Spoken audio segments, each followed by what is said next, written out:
Assalamualaikum warahmatullahi wabarakatuh. Alhamdulillahirabbil alamin wa bihi nasta'in ala umuri dunya waddin wassalatu wassalamu ala asyrofil mursalin wa ala alihi wa sahbihi ajma'in amma ba'd. Yang terhormat Bapak Muhammad Nasruddin MPDI selaku dosen pengampu mata kuliah Ulumul Hadis dan yang saya hormati teman-teman PIAUD kelas A.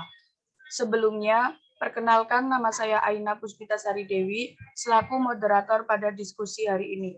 Pada kesempatan kali ini, kita akan berdiskusi mengenai kehujahan hadis mursal. Sebelumnya, perkenalkan anggota kelompok 8. Yang pertama, Qurrata A'yun dengan NIM 2421014. Yang kedua, Nisrin Humaida Anur dengan NIM 2421022. Yang ketiga, Aina Puspitasari Dewi dengan NIM 2421032. Dan yang keempat, Uswatun Fadilah dengan NIM 2421040. Di sini kelompok kami akan membahas yang pertama yaitu pengertian hadis mursal. Yang kedua, macam-macam hadis mursal. Dan yang ketiga, kehujahan hadis mursal. Materi pertama akan dibacakan oleh Mbak Qurrata A'yun. Kepadanya saya persilakan.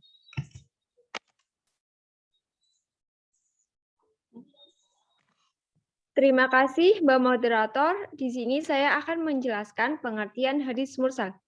Pengertian hadis mursal secara etimologi. Istilah mursal terambil dari kata irsal yang berarti melepaskan atau membiarkan. Kata mursal merupakan sihot isim maf'ul yang terambil dari kata dasar arsala. Sedangkan kata irsal merupakan sihot isim masdar yang terambil dari kata dasar yang sama, yaitu arsala yursilu irsalan, yang berarti mengabaikan.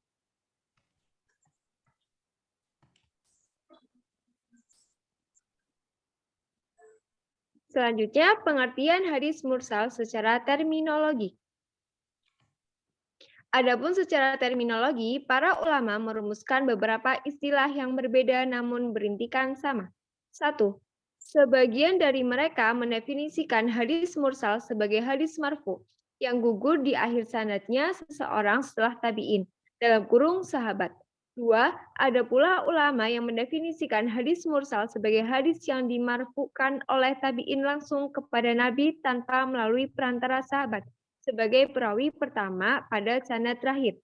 3. Sedangkan menurut Jamaluddin, hadis mursal adalah hadis yang gugur seorang perawi terakhir dari rangkaian sanad setelah tabi'in. Terima kasih, saya kembalikan ke Mbak Moderator.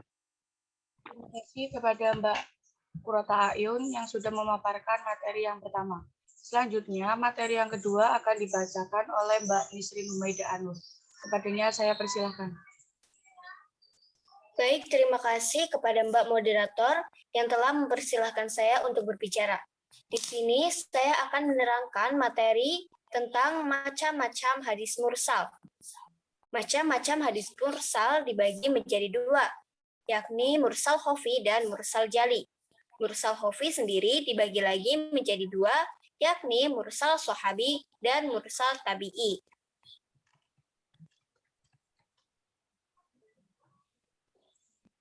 Macam jenis mursal yang pertama yakni mursal khofi, yaitu pengguguran yang telah dilakukan oleh perawi. Dalam kaitan ini tabi'in bersifat samar, yakni hadis yang diriwayatkan oleh tabi'in, di mana tabi'in yang meriwayatkan hadis itu hidup semasa dengan sahabat, tetapi ia tidak pernah mendengar sebuah hadis pun darinya. Selanjutnya, mursal khofi terbagi lagi menjadi dua macam, yaitu yang pertama mursal sahabi, yaitu pemberitaan sahabat yang disandarkan kepada Nabi, tetapi ia tidak mendengar atau menyaksikan sendiri secara langsung terkait apa yang ia beritakan tersebut. Karena pada saat Nabi hidup, ia masih kecil atau terakhir masuknya ke dalam Islam. Mayoritas ulama berpendapat bahwa hadis mursal sahabi dihukumi sebagai hadis yang bersambung sanadnya atau mutasil, dengan ketentuan yaitu sanad sebelum sahabat dalam keadaan bersambung. Yang kedua yaitu mursal tabi'i, yaitu hadis yang diriwayatkan oleh tabi'in dari Nabi, baik berupa perkataan, perbuatan, maupun persetujuan. Baik hadis itu diriwayatkan oleh tabi'in senior maupun tabi'in junior, tanpa menyebutkan penghubung berupa sahabat sebagai perawi pertama dari hadis yang telah diriwayatkan. Jenis hadis mursal yang kedua yakni mursal jali. Mursal jali adalah hadis yang terputus sanadnya dengan sangat nyata. Artinya, keterputusannya dapat dilihat dengan jelas. Disebut mursal jali apabila pengguguran yang telah dilakukan perawi di tingkat tabi'in sangat jelas. Dapat diketahui oleh umum, yaitu orang yang menggugurkan tidak hidup sejaman dengan orang yang digugurkan sebagai pemilik berita. Terima kasih, saya kembalikan kepada Mbak Moderator. Terima kasih kepada Mbak Nisrin Humaida Anur. Selanjutnya, materi yang ketiga akan dibacakan oleh Mbak Uswatun Fadilah. Kepadanya saya persilahkan. Baik, terima kasih Mbak Moderator telah memberikan waktu saya untuk menjelaskan materi tentang kehujahan hadis mursal.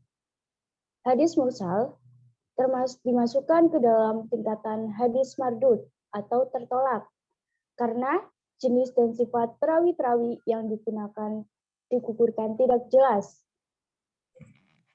Apakah ia seorang sahabat sehingga hadis yang diriwayatkannya dihukumi sahih atau ia bukan seorang sahabat, melainkan seorang tabi'in yang belum terang kesihkohannya.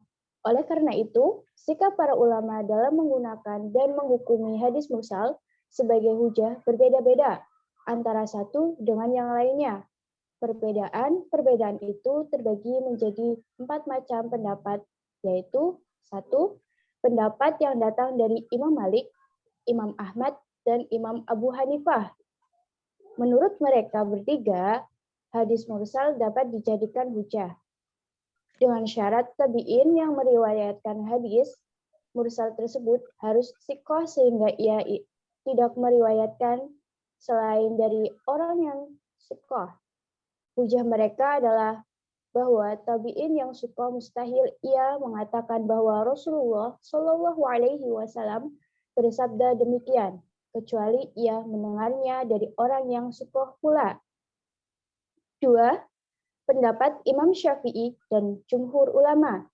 Imam Syafi'i dan jumhur ulama memandang bahwa hadis mursal dihukumi sebagai hadis dhaif atau lemah. Karenanya tidak dapat dijadikan sebagai hujah. Namun demikian, penolakan tersebut tidak bersifat mutlak. Imam Syafi'i membuat sejumlah ketentuan sebagai berikut. A. Hadis mursal sebagai tersebut datang dari Ibnu Al-Musayyab, karena Ibnu Al-Musayyab tidak meriwayatkannya hadis kecuali dari Abu Hurairah atau mertuanya. B. Hadis mursal tersebut dikuatkan oleh hadis musnad, baik hadis dhaif maupun hadis sahih. C. Hadis mursal tersebut dikuatkan oleh qiyas. Dan D. Hadis mursal tersebut dikuatkan oleh mursal lainnya. Selain ketentuan tersebut, Imam Syafi'i juga membuat sejumlah syarat diterimanya hadis mursal, yaitu perawi yang meriwayatkannya hadis mursal adalah tabi'in senior. Tabi'in tersebut dikatakan thiqah oleh orang yang meriwayatkannya, didukung oleh pakar hadis terpercaya lainnya yang tidak menyelisihinya. Hadis mursal tersebut didukung oleh salah satu dari hadis musnad, hadis mursal lain, bersesuaian dengan perkataan sahabat, fatwa mayoritas ulama. Ketiga, pendapat dari Al-Syaukani. Al-Syaukani menyatakan bahwa hadis mursal tidak dapat dijadikan hujah secara mutlak, karena di dalamnya terdapat keraguan-raguan, serta tidak diketahui secara jelas keadaan perawinya.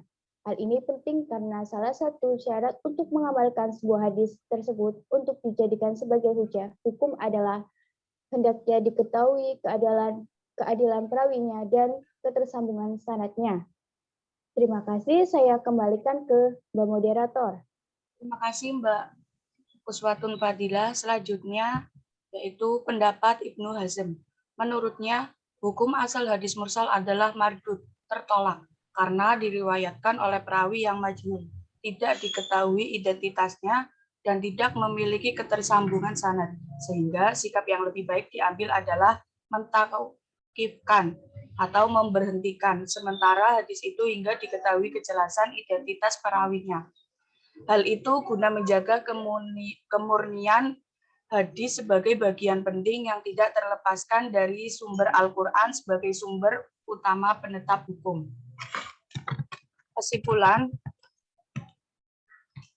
Kesimpulannya, setelah mengkaji pembahasan tentang kehujahan hadis mursal, maka dapat ditarik sebuah kesimpulan sebagai berikut.